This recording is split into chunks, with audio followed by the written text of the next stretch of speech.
When we last left off, Ed was alone. His family's completely dead. No one else is around him. He only has a few people in the area that he still talks to. And there's about an 8 to 10 year period where he just falls madder and madder. So we'll jump back into this story. So you might want to throw on your mammary vest and cinch up your nipple belts. And we're going to get back into Ed Gein. It's evil! Don't touch it! It's alive! I was with you. They're coming to get you. Power of Christ. This is Me? Hello, Mr. Fancy Pants.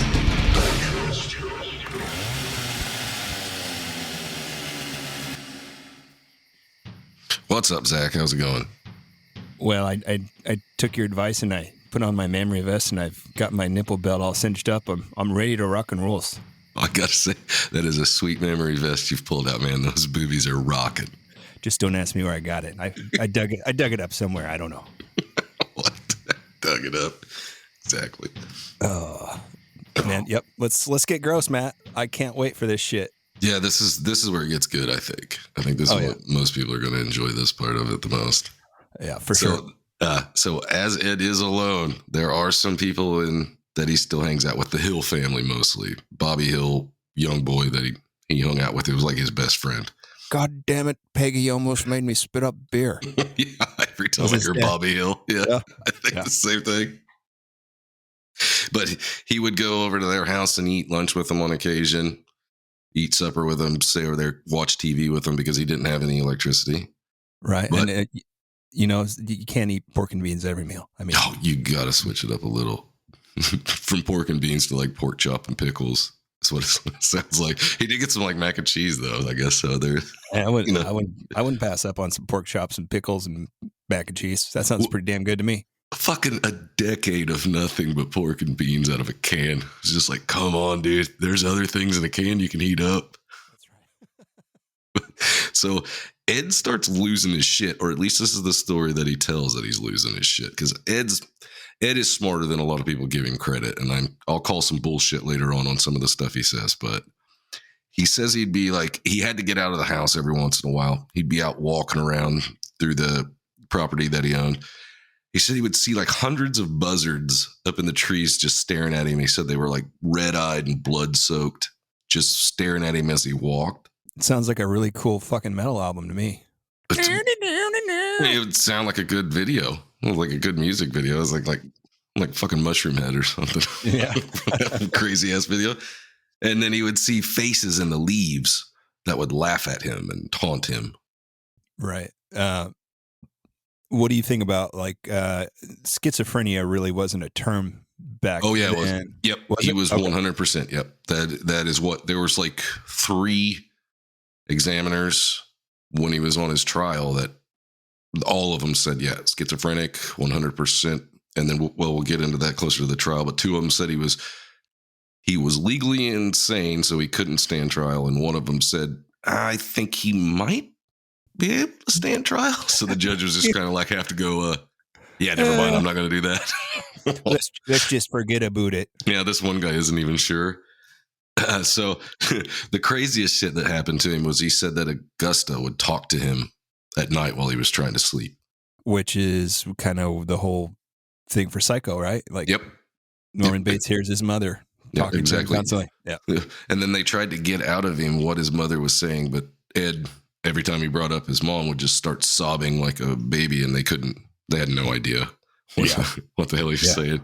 So he had some kind of crazy idea in his head that he could bring her back to life through mental powers. So he would start making trips out to the cemetery to try to raise her from the dead. Sure. Why not? Yep. And then these trips didn't stop. And they just kept happening because he said he would get into a daze. Sometimes he could pray it away. Sometimes he would drive out to a cemetery and the days would end while he was digging up a grave and he'd just go home. Other times, like he just like snap out of it. That's what he says. But I will bring that up later too, because I think that's bullshit. Yeah. I think it's absolute bullshit. Because I always thought, I was like, how is this tiny man even digging down this deep to bring these bodies up out of it But that's what everybody else was thinking too later on in the story whenever he tells the police where the bodies came from or the parts of the bodies came from that they found. Not the whole thing. I didn't take the whole thing. I didn't need the whole thing. Guys, this isn't a big deal. I put the parts I didn't use back. I don't know. And I even put some extra parts that I had left over, and I just, we traded. No one else was using them. They're just laying there going to waste. So there was a 10-year period beginning in the late 40s where there was like a handful of disappearances around this area. There was like 4 or 5 missing people. So a couple of them were young girls, right? Yeah, Ed was cleared of all these. Like, there was no chance that he actually did them. But a Portridge County farmer named Seymour Lester wanted to swing by and have him a beer after work. And it was the afternoon of Wednesday, December 8th in 1954 when he walked into the tavern. No one's in there. He did notice a big old pool of blood, though, so he headed to the nearest farmhouse to call the police. Well, that's not good there, is it? You shouldn't have a big old pool of blood on the floor now. So the local police, which we know how they handled Ed's brother's death, so they're spot on with their detective work. You mean Andy and Barney? Yeah. No, Barney and Barney. Okay. No Andy out there. They might have got some shit done. So they had the crime lab investigators come in, but they couldn't figure out anything. They just found an empty cartridge from a shell firearm that, 32 caliber. And so the local papers ask, where is Mary Hogan? And then on the anniversary of her death, 1 year later, the paper said the same thing. And then a year later, it said the exact same thing again. It sounds like this wasn't the best police department in the state of Wisconsin. But hey, and then again, it could have been. Yeah, well, it was the best they could afford is the problem. Like, this community is so small and they don't have. Yeah. But so Elmo Yeek, I think is his last name. It's Ueeck. Well, sure, Uick? we'll go with it. Uick, maybe? Uick. Something along those lines. Let's go with Yeek. Yeek? Yeah. He occasionally employed Ed, and shortly after Mary's disappearance, he asked Ed, he said, hey, Ed, if you'd have been courting her, she'd be cooking for you and she wouldn't be missing right now. So Ed comes up with his favorite joke of all time. Oh, she's not missing. She's at the farm. You did that pretty well. Nice job. That's what I picture his little laugh sounded like, because this was like his favorite fucking joke. Like, numerous times he would say this and people just laughed about it because it was like, oh, that's just old Ed. Odd old Ed. So it is shortly after Mary's disappearance that some local kids start talking about some shrunken heads that they'd seen over at Ed's house. So back to Bob Hill. He was a teenager, best friend of Ed. They would go to the movies, baseball games. They would hunt rabbits and squirrels. Bob claims that he saw the heads. He said they were creepy things, leathery skin, long matted hair, and hollow eye sockets. So Ed just brings these heads out and shows this kid. Oh my gosh. So the kid is just like, what the fuck are those? And Ed said, well, these are genuine South Sea shrunken heads. A cousin of mine, he was during the war was in the Philippines, and he brought them home for me so that I could have them. Well, kid goes back home and tells his parents, and they're like, nope, that sounds like something Ed would have. Yeah, that's legit. Sure. So there was another report too, because there was 2 other kids that didn't live super far. Once again, their farm was 6 miles away from town, so they didn't have many neighbors, but the ones that were close enough. There was a teenage boy and his 8-year-old brother that would go over to Ed's house every once in a while to hang out. And the older brother would sit there and play cards with Ed, but the younger brother didn't give a shit about that, so we would sit on the floor and play with whatever Ed had around, which was all sorts of garbage and shit. I was going to say. Yeah. Pork and bean cans? So it was like a leather punch or something is what he found that he liked to play with. So he was sitting there punching holes in paper, blah, blah, blah, blah, blah. And then he runs out of paper and asks Ed where the paper's at. So Ed tells him, oh, it's in that room. So he goes into that room to get it, and he sees some heads. So he says, well, he thinks to himself, well, those must be the shrunken heads everybody talks about. But he says, as an older man, he was like, they weren't shrunken at all. It was like there was nothing shrunken about them. They He were was just like, actual sized heads, yeah. they were just fucking heads. So he doesn't say anything when he comes back out with the paper. He just continues to play, and they leave. So he's telling his brother on the walk home, hey, I think I saw those shrunken heads. But his brother said, it's probably just Halloween get-ups or whatever. He just didn't have them out because it wasn't Halloween time. Right. So this becomes they never asked Ed about it, but after, I guess Ed must have got to thinking, like after the kid went in that room, because they were never allowed inside again. Oh. Yeah. Yeah. We can't have them stealing my shrunken heads now, can we? No, can't go around telling those stories. So, they were never allowed inside. But the town, like, this became like a running joke throughout the whole town about Ed's shrunken heads. Seemed like just the kind of thing he'd have. Nobody thought anything about it. They believed the story from the Philippines, and his cousin must have sent him some shrunken heads, and Ed's got some, and the kids think it's pretty cool. Man, he pulled a lot of wool over a lot of people's eyes for a long time. He sure did. He sure did. Because first of all, with his brother, and then the two other killings that he is actually found guilty of, right, it was like 6 years, like through all that. And it's not like he's hiding in plain sight. I mean, he's right there, and he's not really lying. It's like, oh no, she's down at the farm. Yeah. There was other jokes that he would say too, and they would give him shit about Mary Hogan, because he would go into the tavern quite a bit, even though he wasn't a big drinker. He would still go in there, and they knew he had a crush on her, so they would kind of give him a hard time. Oh no, I picked her up in my pickup truck and took her out to the farm. She's out there now. Wow. And then he would do this fucking weird laugh, and so everybody's just like, "Oh, Ed, that's old Ed." Just being funny. Oh. But I do think that, like, the time that he lived out there was, like, he would come in and out of reality, I do think, because he did think about moving. He wanted to move. And there was Donald and Georgia Foster. They had a house that was not too far away, and they only had about a little over an acre, and it was a small house. Well, he has all these acres in this huge house, and he doesn't need it. So he's like, well, why don't we just swap? And they were like, well, hey, let's go take a look at it. Bad idea. They get inside to look at it, and the place is a fucking disaster. And there are pictures. Like I mentioned in the last Hoarders episode, would look wonderful in comparison. Yeah, more pork and bean cans and dead rodents. But yeah, just broken shit laying everywhere. Yep. He didn't clean up a thing after his mother died. He didn't do one thing. It was just get done eating, toss that shit on the floor, and go to bed. So they come over to check the place out. Dirty, with piles of junk everywhere, locked doors. And did they say the floor was like actually like greasy? The kitchen floor, yeah, it was like sticky and then slick. Even just because you would think, 6, 8 years, however many years it was in between, just grease, then dust, and then grease, and then dust, and rat shit, and fucking piss. Stop it, Matt! You're making me hungry. Yeah. Oh man. So he had there was doors that were locked, of course, because he locked off certain parts of the house.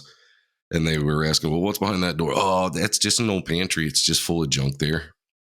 So the lady did make a joke. She said, now, Ed, is this where you keep all your shrunken heads? Is this where you keep them? Making a little joke. He goes, oh, no, they're over there. Oh, God.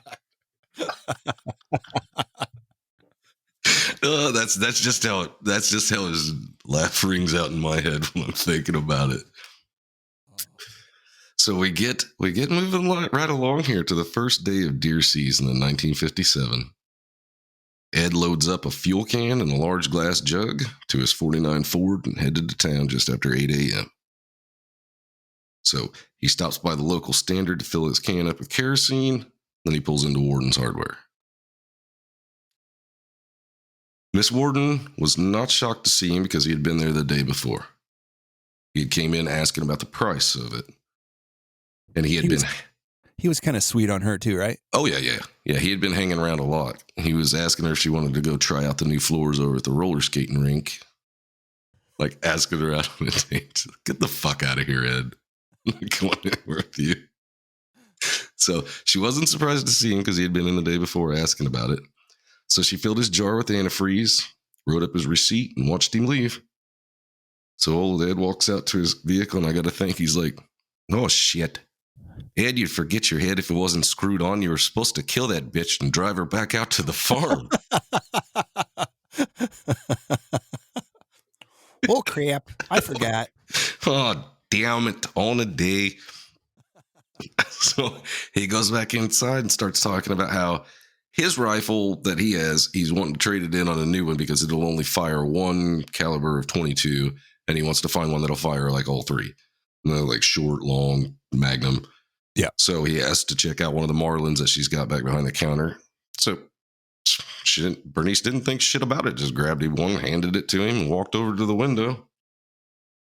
She's looking out the window, and her son-in-law had bought a new vehicle. So she's looking out the window, and she says, well, I see Bud has a new car. It's a Chevy, isn't it? Yeah, because that's her final words on the earth is, I don't like Chevrolets. Pow! Fucking shot in the head.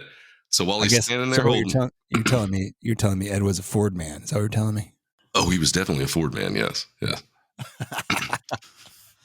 But so while he's sitting there holding that, she walks to the window and she's looking out. He takes a 22 bullet out of his pocket, loads it, aims it at her head.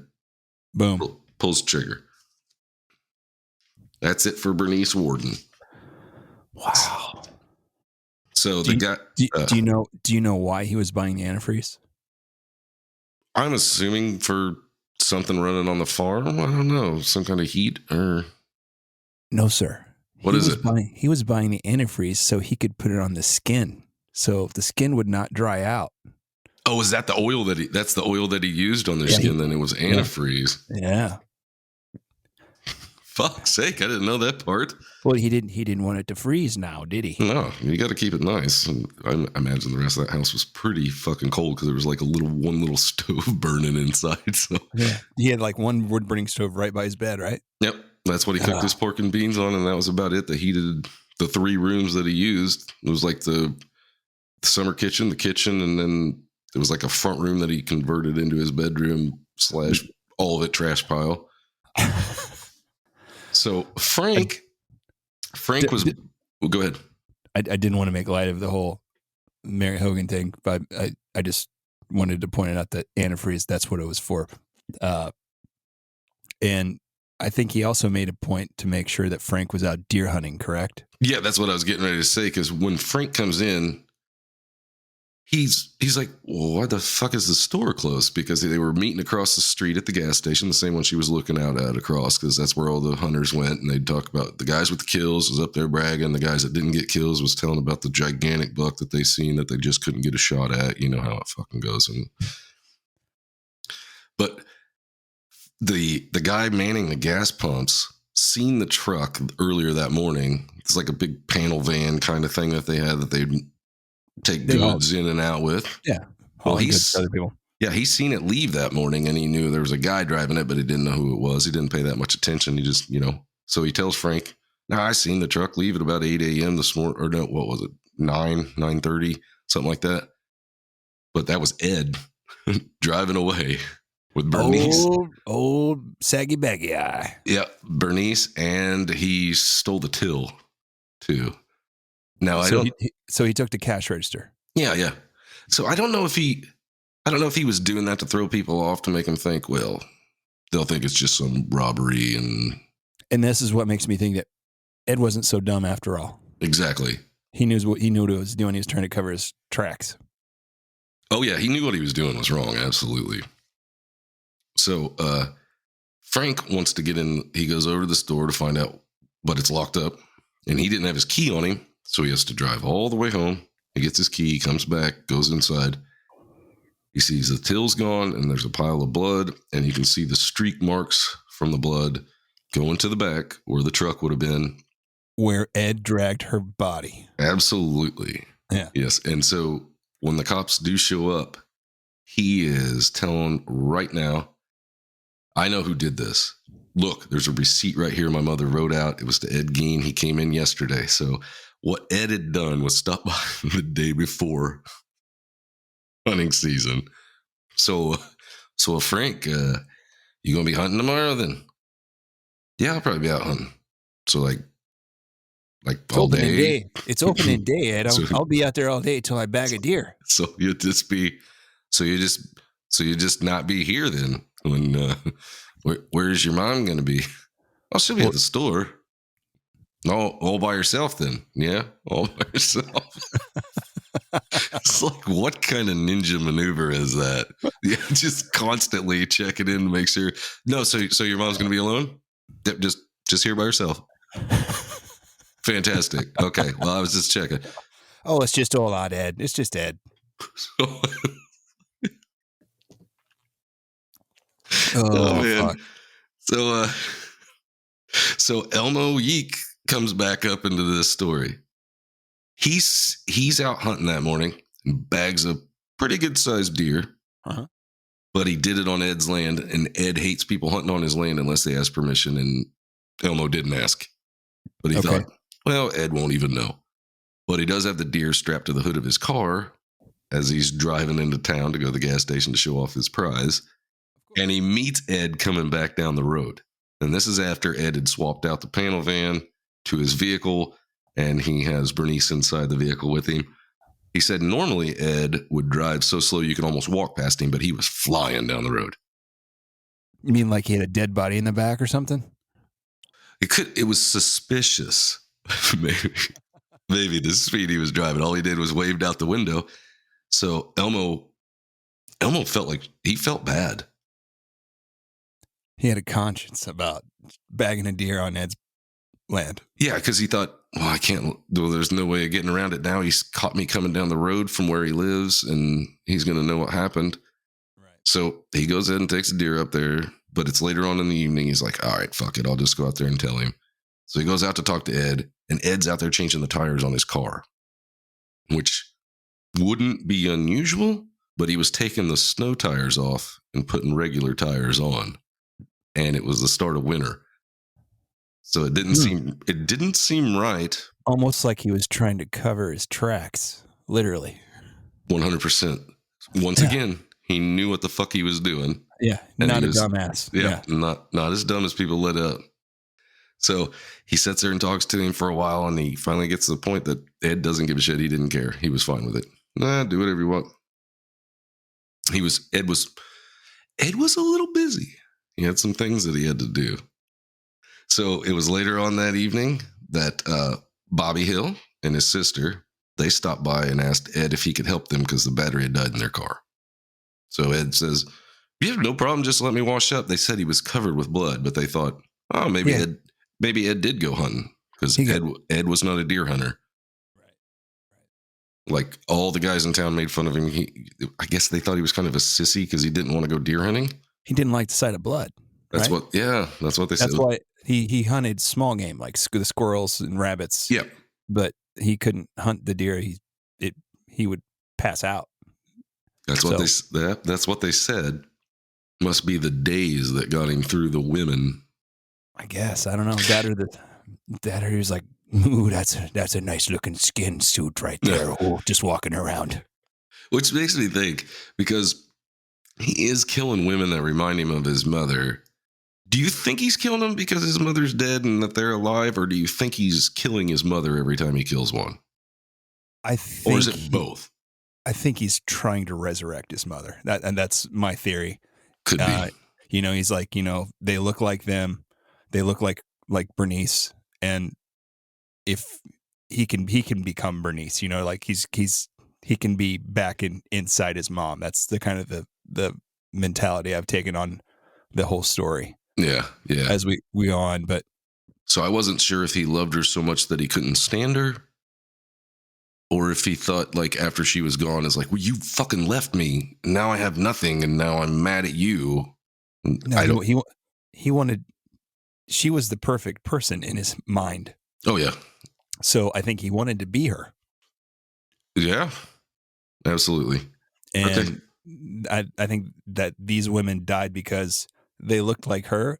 And if you're gonna build a skin suit of your mom, you need a big lady with large breasts, and you better make sure. What size are you again? Just like what was it? Buffalo Bill. Buffalo Bill, yeah. Wasn't she a big girl? Would you fuck me? I'd fuck me.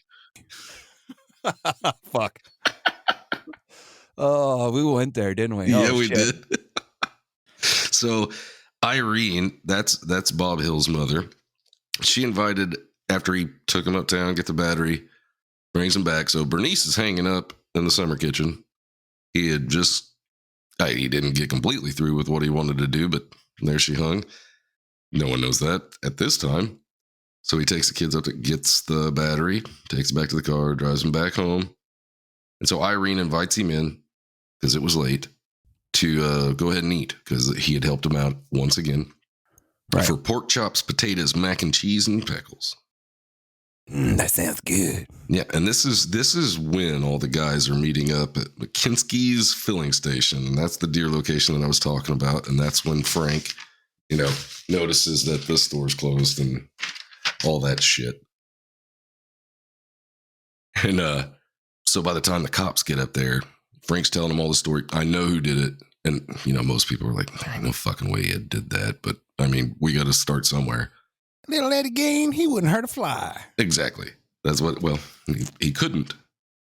Absolutely couldn't do anything like this. So, Gein should be found. So they kind of put out a little APB. And he's still at the hills, and he's playing with the kids whenever I think it was their cousin or an older brother came running in talking about all the commotion that's going on uptown. This is crazy shit. You guys don't know what's going on with the wardens. It's the biggest thing that happened since the last lady got. You remember killed. Mary? You remember Mary? We talked about her for 2 days. We're going to talk about this forever. Because this lady's more important than that fucking Mary. That's right. So I'm not old enough to drink beer. So he comes in saying, hey, they think somebody stole Miss Warren, and everything's going crazy. And Ed's reply was, must have been somebody pretty cold-blooded. Mean like Ed? Yeah, like you. So Bob wants to go up and check out the action and ask Ed if he'll drive him. And of course he obliges, right? Oh, yeah. Well, hell yeah. Ed said, yeah, it's fine. So they go out. They go out and start up the car. And Irene was going to go up to swap out her husband for the store. That's the store where he got all of his pork and beans from, was the Hills store. That's where he'd get all his That's the only store, right? That's the only store. Well, I think it might have been. In Plainfield, yeah. And it was the one bar, too, by the way. One bar, one general store. Not a lot going on in that town. No, there was next to nothing. So the cops show up and they're asking Irene about it, where Ed is. She's like, well, he headed uptown to see what the commotion was. Unless he's still outside, he was going to run Bobby up there. Well, they walk outside. There he sits in the car. Just got the car running, letting it warm up. And they walk up, knock on the window. Ed rolls down the window. They was like, Ed, we need to ask you some questions. We think you did something. So Ed says, I think somebody's framing me. They're like, framing you for what? For Miss Warden. Well, what about her? Well, she's dead, ain't she? So right then they were just like, call off the search. We got this fucking nailed. Boys, let's go get us some stags. We done solving the case. Open and shut on that one. Oh my gosh. Holy crap. Come on down to Odd Ed's Nipple Belt Emporium. You need nipple belts? We've got them. What do you got in the way of like a booby vest? Because the one I've been using is getting a little dry. We've got all sizes and all colors of booby vests. Come on down to Odd Ed's Nipple Belt Emporium. I was looking for some accents like for the headboard in my bed, and I didn't know if it was cool or not, if they were like female skulls, if that was like a thing. Heads. We've got all kinds of heads. We've got skulls in burlap bags. We've got skulls in paper bags. You need shrunken heads? We've got them. Human-based lampshades? We've got them. All shapes, all sizes, all colors. We've got them. Come on down to Odd Ed's Nipple Belt Emporium. Buy one, get one free on every skull bowl. Buy one, get one free would be super fun if my brother was here. Oh, fuck, that's right. I fucking killed him. Odd Ed's Nipple Belt Emporium, where if we can't find it for you, we'll dig it up. How many nipples go across about? Because it's probably an even number. So Schlee is the new sheriff. He's a bit of a hothead. He's a kid. He's like new sheriff. And then the biggest story that's ever hit the nation comes in as he's sheriff. Right. So he doesn't deal with it well as it goes. But so they have Ed, and they want to go by Ed's house to check it out, see what's happening. All the doors are locked except for the summer kitchen. So they let themselves in. They come on inside, pitch black. Once again, say it's dark, no electricity. No electricity. So they're kind of looking around when one of the deputies bumps into something, turns around and shines his light. And there, hanging on a 3-foot-long wooden crossbar that has been sharpened at both ends, is Bernice. Her ankles have been shoved through the sharp parts on the ends of it. She's hanging upside down, disemboweled, and minus a head. Now that throws right back to Ed seeing his mom and dad out with the pig. Yeah, exactly. Oh. So I don't know what the fuck you would do. Just they ran outside and started throwing up is what they did. That's probably what I do. I'd run outside and throw up. Yeah. I'd have been like, I don't get paid enough for this. We got to get somebody in here that has at least seen something close to this. Call the National Guard. What the fuck? It's like, I don't know what to do. But so the search of the house begins. So they don't find her head immediately. They do find it later. It's in between like a couple mattresses and a burlap sack. They said it was still steaming. Yeah. And one of the deputies like reaches down inside.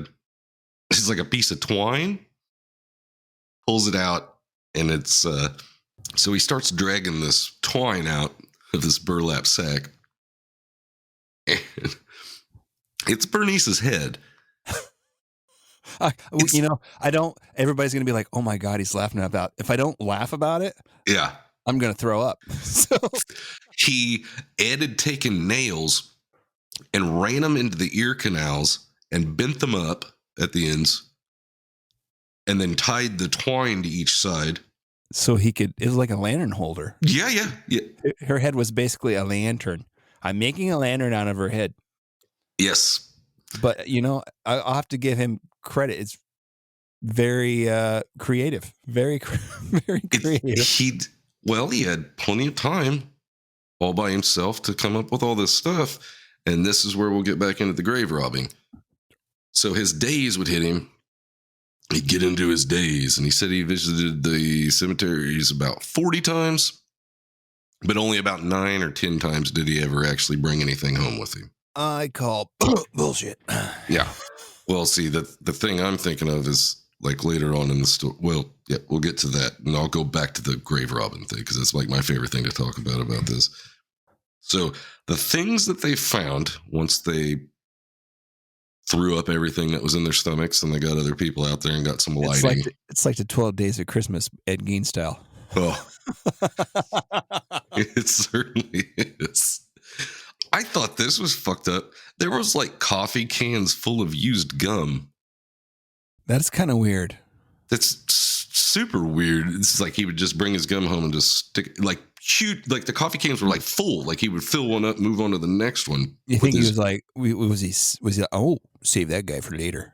I don't know. He was just collecting, probably. Just like he was collecting pork and bean cans. And, yeah.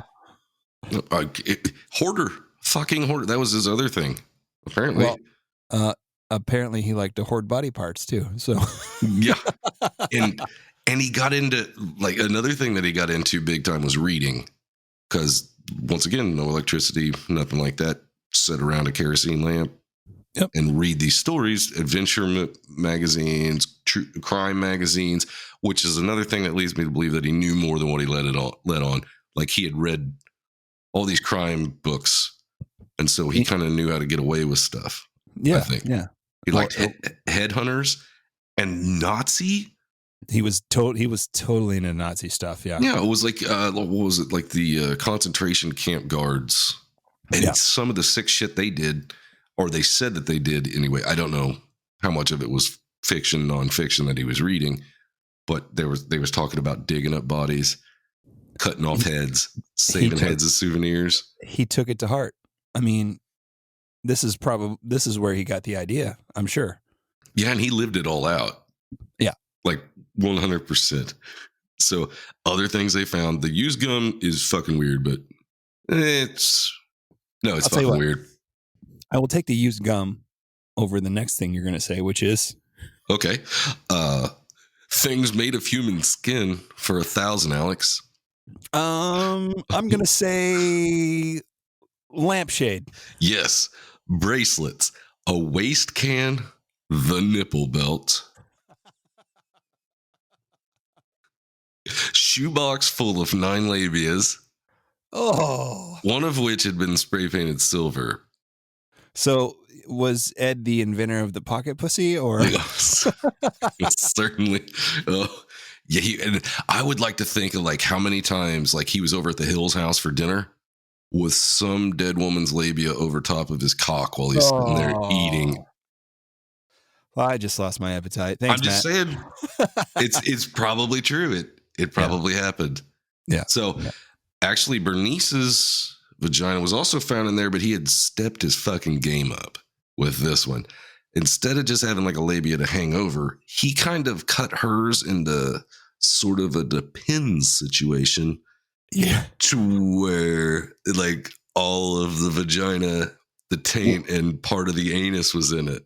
So instead of just something to hang, I think he was trying to construct some kind of that's so bad. Or see, okay, if I take this and I put this over my thing, then it's like I don't have a thing at all. But this way I could just cover up everything, and I'm a 100% woman.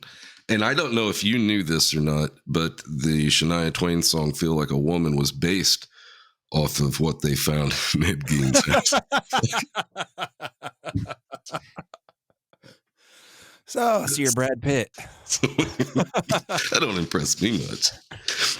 Oh. So, and another thing that was pretty funny was there was lips, women's lips on a shade in the kitchen. The top lip across the top of the shade, bottom lip across the bottom with lipstick on them. So I'm not joking when I say I think he sat there and like talked to it, would like adjust the blind up and down as if as if it was moving. It's probably his mom talking to him. Yeah. Stay away from the harlots. He had a box of human noses. I think there was 4 different noses. So everybody was like thrown off by, well, there's only 2 missing people, but he's got 9 labias. 9 labias. He's got 4 noses. In his bedroom. This is the most metal thing of all, like on the headboard, like a human skull on each like poster top. That's fucking metal. So I was like, that part's pretty fucking crazy. Yeah. There was a Quaker Oath box full of scalp meat. Scalp meat. Yeah. It was like he would save the, like when he cut the faces off, he would also save the hair because he didn't have long hair and he wanted to be a woman. So yeah, I guess this was just from messing up. I don't know if he was saving it to patch into others if he screwed up. Possibly just to, because, man's head is bigger than a woman's head, so he could just sew it in. Oh, patch it in. Yep, that could be. Very well. Yeah. It very well could be that. I mean, obviously he was really good with sewing and leather work because he was a craftsman. He was a definite craftsman. So, but Bernice's heart was found near the stove, and that comes up later on in the story because they talk about him being a cannibal, but he wasn't. I think he was just a lazy fuck. Yeah, he just tossed that there. Yeah. All of her entrails and stuff were wrapped up in like newspapers, and he just kind of hid them away. Yeah. Because he didn't throw anything away. He just didn't want to see it, probably. Hoarder. Yeah. Yep. There you go. He had skin leggings and the mammary vest. So what he would do is he would strap on the mammary vest. He would wear a face mask with the hair. He would put on the legs. When you say face mask, we mean an actual face.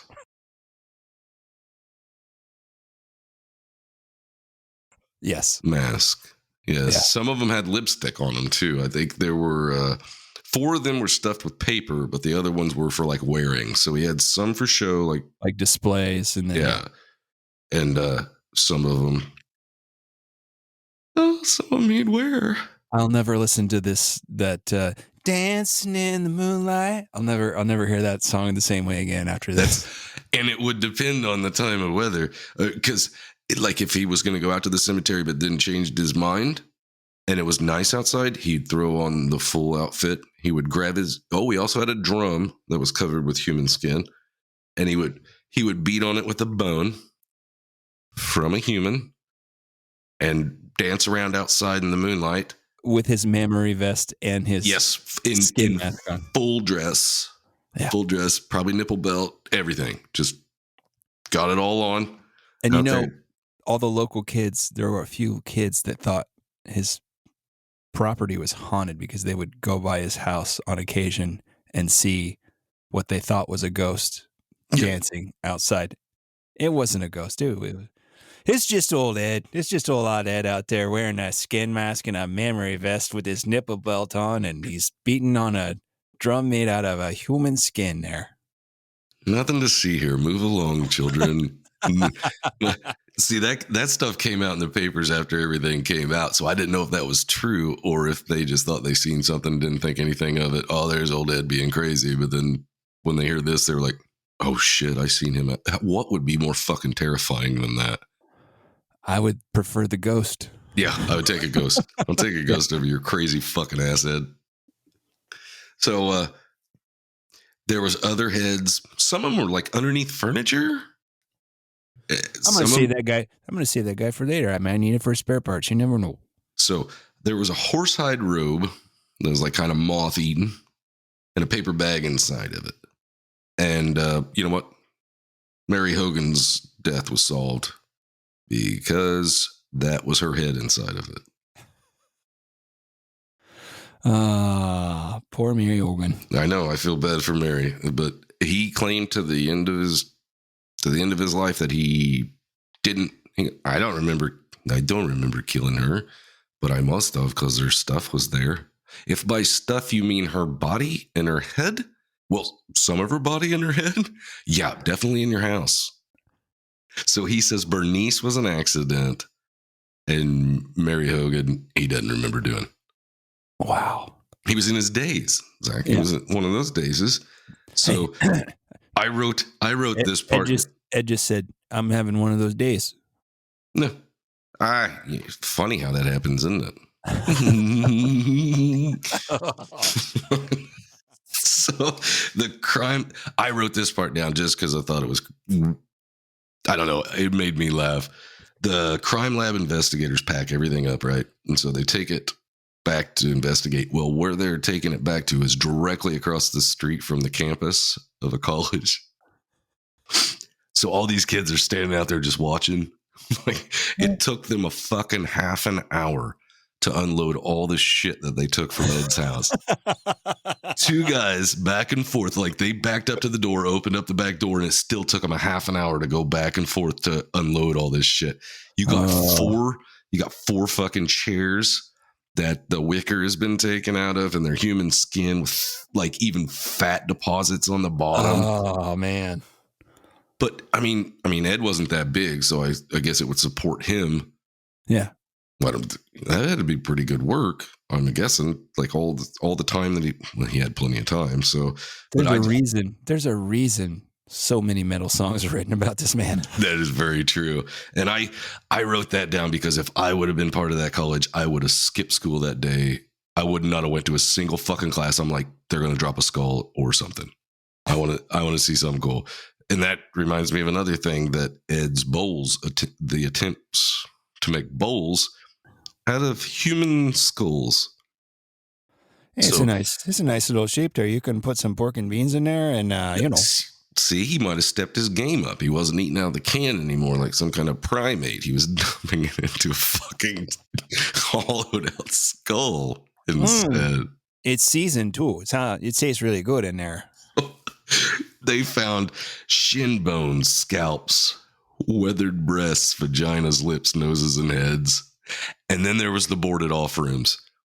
So I'm not a police officer, but I would think that if I was in a place and I had seen all this shit just laid out to where anybody that would came in could have just... Your thing is like, oh, fuck, then what's back there behind the room that's all boarded up? I'm picturing women tied up to things that are still alive, but they're gagged. I don't know if I want to go in there. It's going to be House of 1,000 Corpses type shit, you know?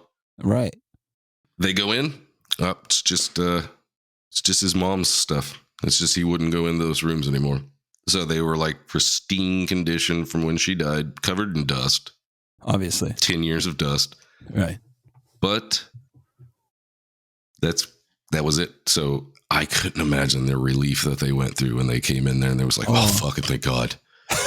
the horror show is over. It's like, oh shit. So after the media gets wind of this, fucking forget about it, man. It's fucking freak show in Plainsville. Yeah. Everything's blowing up. The people talking about how good of friends they were with Ed, which maybe if you were friends with Ed, he wouldn't have did this. But everybody wanting to get their 15 minutes, as Andy Warhol would say, I guess. Right. But Adeline Watkins said that they were a couple, that they had been dating for like 6 months and they was going to get married. But then they didn't. And then she retracted that entire thing because she was going to do another piece for a different newspaper. Yeah. And then it just completely came out. It was like, I think they went on one date. That was fucking it. Just old Ed there.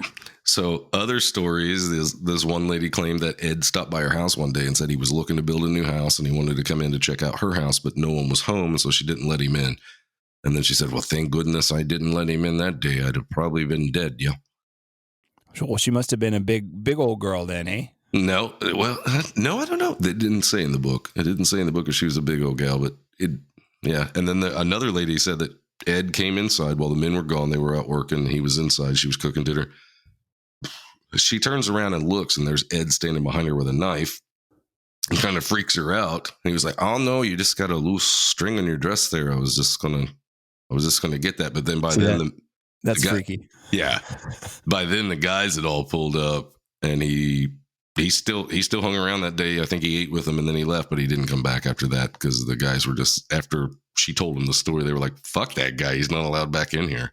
Yeah. Yeah. Well, probably for the best. Yeah. So I don't know did I say the part about the sheriff roughing up old Ed? You didn't mention that yet. I thought you'd probably go into that before we go into the trial part. So yeah. Well, he like I said, that dude was like a bit of a hothead, and he was, when they arrested Ed, he started throwing him up against the walls, trying to get like a confession out of him. When the other two deputies jumped up and grabbed him, it's like, dude, let him go. I was like, well, that's fucking. If he did say anything, that's not going to hold up in court now. Right. Fucking asshole. And that's a reason that he went to the mental asylum for a while. Well, yeah, that's where he should have been in the first fucking place. But Right. So this gets into the digging up bodies thing, because that's what Ed starts telling these investigators. No, I didn't. No, I only. He once again 100% says that he didn't kill. He doesn't remember killing those women anyway. He must have, but he didn't remember it. And then that Bernice was an accident. When they finally go in to talk to Ed after the sheriff calms down. Yeah. You forgot to mention the fact that Ed says, I want a piece of apple pie with cheddar cheese on the top. And after they give him this apple pie with the cheese on the top, he just lays it all out for him. And in his head, it's like, oh, it's just no big deal. Well, he didn't think he did anything wrong. Was the weird part of and then he said that the cheese was dry. It's like in fucking Wisconsin. Hey, I guess those fuckers know their fucking cheddar up there, okay? So this is where he gets into telling them about the bodies that he dug up. Okay, this is my favorite part of it because this is what I didn't understand. They don't believe it for 1 second. Even the investigators are like, that guy never dug up a body in his life. He's like, these are all murder victims and we're going to prove it. Even that sheriff was saying the same shit. And the people of the town, they would have rathered it been murder victims than digging up somebody's body. Yeah. Like they couldn't more grasp. disturbing to them. Yeah. Yeah. They couldn't grasp, which I would have been like, no, I'd much rather you dig up somebody's body than kill somebody. But they were just like, it didn't. Super religious, like desecration of the grave or fucking whatever. I don't know, but this also comes into the whole necrophilia thing. People think he was a necrophiliac. He was not a necrophiliac. I think he just. Well, he said he wasn't, but it wasn't because of any kind of moral thing. He said they smelled too bad. Yeah, exactly. But I mean, you killed Bernice and she was fresh as fuck when you brought her home. Same with Mary. So I don't know. I didn't say he didn't. Yeah, well, let's move along. Let's move along. Probably nothing happened. There's nothing to see here, folks. I mean, he did wear their vaginas in front of his penis. I'm sure nothing happened. So we'll go back to digging up bodies because he gives them like 5 names of women. Because what he would do is he'd read the obituaries and he'd wait for it'd be like the night after they were buried so that the ground was softer. So here's what I'm thinking. I'm like, Farmer Strong, sure. But how is this dude digging down 6 feet and dragging these bodies out? Well, turns out there are vaults. So it's about 2 feet worth of digging. And then there's the lid to the coffin. Right? Well, there's a lid to the top of the vault. Then you drop into the coffin. So it's either concrete or it's wood. Now, here's where I'm going to call bullshit on his daze. When he's in a daze, and sometimes he would come out of it. I think the motherfucker would go out there and start digging. Fuck, this one's concrete. And then cover it back up. Well, day's over. Yeah, because you can't get into it, you piece of shit. So what they finally do, that sheriff's going to go out there and prove that these are all murders and that there's no way he dug up a body. So they go out there to one of the names that Ed had given them. 2 guys. They had 2 guys. Took them about an hour and a half to dig it up to get to it. And by the time they seen the top of the wooden crate, they could see, oh, yeah, this has been fucked with. Yeah. So when they get down into the coffin, the only thing in it's a crowbar. So there you go. Boom. That is now a wicker chair and a lampshade. Yes. Now those are her lips are on his blinds that he sits there and talks to. Fucking weirdo bastard. Gotta laugh. Otherwise, it's too fucking freaky. So she's a fucking drumhead right now. So so much metal. So he is found. It's found insane, as I said, like towards the beginning of this, that two of the people said he was completely insane. One said, well, maybe he could, but yep, he's found insane and the town is pissed because the way that Ed was living and the way that he's going to be living in this mental institution is like a fucking 5-star resort. Oh yeah. There are pictures that you can see online of when he got arrested to when he goes to trial, and the dude doubles his weight. He's getting 3 meals a day. He's got TV to watch. There's electricity. It's just it's his life improved greatly. Oh fuck yes. And he was fine with it. I think I'm not going to get, there was enough in this book, Deviant, that we could have done a whole nother episode just on the trial and shit, but nobody fucking cares about that. That part, right? I mean, it was interesting to me, but I mean, if you want, read the book. It's fucking great. Yeah, it's a good book. So there's going to be an auction at the Gein house. They're going to sell off all of his shit, and this book goes into every fucking item that is for sale and the price that people paid for it. Problem is the town folks got wind of some guy that wanted to buy the house to turn it into like a murder museum, like which would have been badass. But as crazily as Ed's brother died in a fire, the fucking farm burnt down, even though there's no electricity in it or anything, and no one was living in it. It just poof, fucking caught fire. Funny how that happens, eh? Funny how that happens. We don't know. No fucking idea. So some guy named Buddy Gibbons did show up to the auction. He was from Rockford, Illinois, and he buys the murder car. Murder mobile. Yep. He bought Ed's murder car. His buddy, he had a buddy, apparently because they were in the fairground scene, fucking weirdo carny motherfuckers, carny you stuff, know. Yeah. And I think he had like I forget who, Bonnie and Clyde's car. Like one of his friends that bought the Bonnie and Clyde car, took it around, put some wax dummies in there and charged people to come see it. Well, he done the same thing.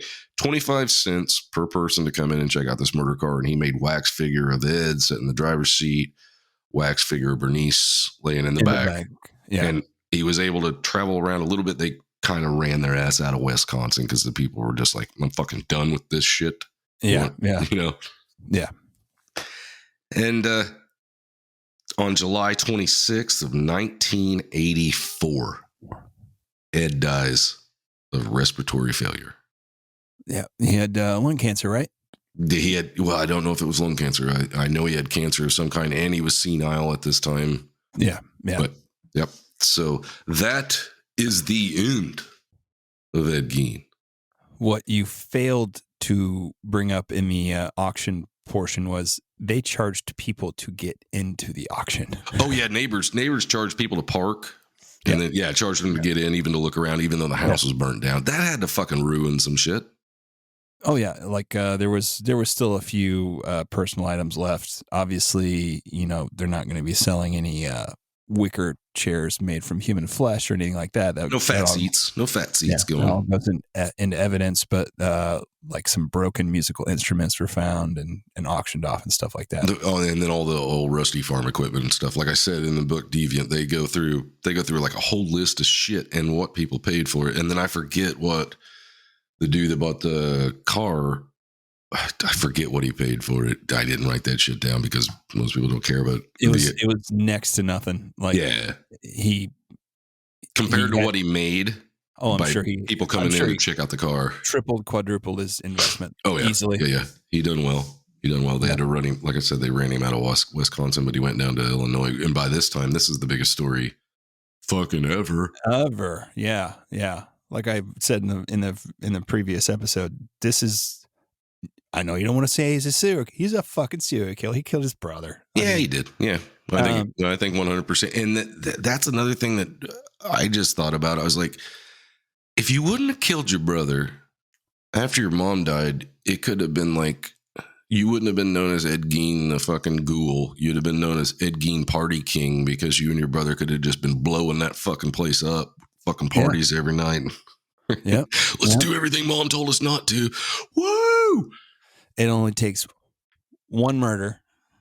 It only takes one time going to the graveyard. You know, all you have to do is dig up one dead lady and take her to your house and fucking turn her into a chair, and then you're done. So just don't do it. It's not worth it. Another thing that Ed did about like digging up the bodies and stuff is like sometimes he would just dig them up and cut off stuff that he wanted. Other times he would take like the whole thing back and then feel bad because, well, I don't need these parts. So he'd take it back. So we would take them back, Bury him. throw them back in there and cover it up. Yeah, it did not all the way to the coffin, not all the way to put them in the coffin, just dig up enough so we could throw them in the dirt. Because when the media was so fucking thick, whenever the cops finally did go out to try to exhume these bodies to check them out, they like had to block off all entrances to the cemetery except for one. And then even the media got I think an airplane or something to fly over. Well, they set up this tent so that they couldn't see what they were doing. Right. And they laid poor Ed to rest next to his mother Bernice right there in the Plainfield, did they not? Augusta, I'm sorry. Yeah. Well, then they had to. They ended up moving the headstone had to be moved. I think it's in a museum now. Too many people were coming out there fucking with it. You know. Yeah, chipping away pieces. I think it got stolen at one point. Oh, yeah. I'm sure it did. Sure it did. But that is Ed Gein in 2 episodes in a skull shell. As quick as I could do it with still getting into all the ghastly stuff and the reasons why he became what he was. Like I said, Deviant, not a super long book. I think it's 250 pages. I read it twice. So good, but like I said, I could have went another episode just on the trial, but fuck. Yeah. Well, you fucking nailed it, man. This is, like I said, this is the only serial killer we'll probably ever cover. I do honestly feel sorry for it to a point. All of it could have been prevented if for sure. He blamed up until like his dying day, like when he was in the mental institution, that if the people of Plainsville would have been nicer to him, that I don't think any of it would have happened, is what he said. Yeah, I agree. Like the hills were great to him, but no one else was. So yeah, takes a village. Yeah. He was like the running joke of this or that, and he became the boogeyman when he was just living by himself. It's like the haunted house all the kids are scared to go to, or they want to go, Yeah. So that does make me believe that they could have seen him out there dancing around in his fucking woman suit, beating on a drum like a fucking crazy bastard. Oh. Well, I mean, he either wanted to be his mom so bad that he did this, or he just wanted to be a woman. Well, I do think, maybe both. Maybe both. Was it the way he was raised, or was that the way his mom treated him that made him think that? He was just so confused, or I don't know. Maybe that's actually what he wanted to be, and that's not the way to do it anymore. I mean, well, yeah. Back then, there was nothing, though. Yeah, I mean, nothing. No, you have to dig up dead women and wear them because it's cold. It's cold in Wisconsin. Let's not give people ideas, man. I mean, no. We strongly do not suggest doing this. Well, guys, that was awesome, Matt. Thanks for hanging out with us again. Continue to like, subscribe, review the podcast everywhere you're getting it. Make sure you tell your friends. If you want to hit us up on the old email, you can do that at HMFPOD.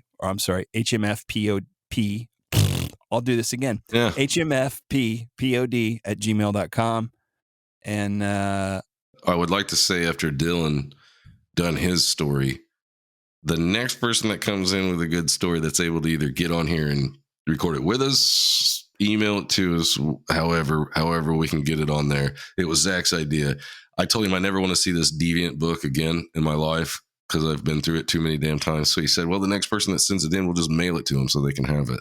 So Deviant book up for grabs, and you get to look at all my fucking highlighting bullshit that I did throughout the whole fucking book. That's right. Once again, HMFPPOD@gmail.com. And until next week, Matt, I'll see you next Tuesday. Later. It's evil! Don't touch it! It's alive! I was with you. They're coming to get you. Black out of Christ. This is Me? Hello, Mr. Fancy Pants.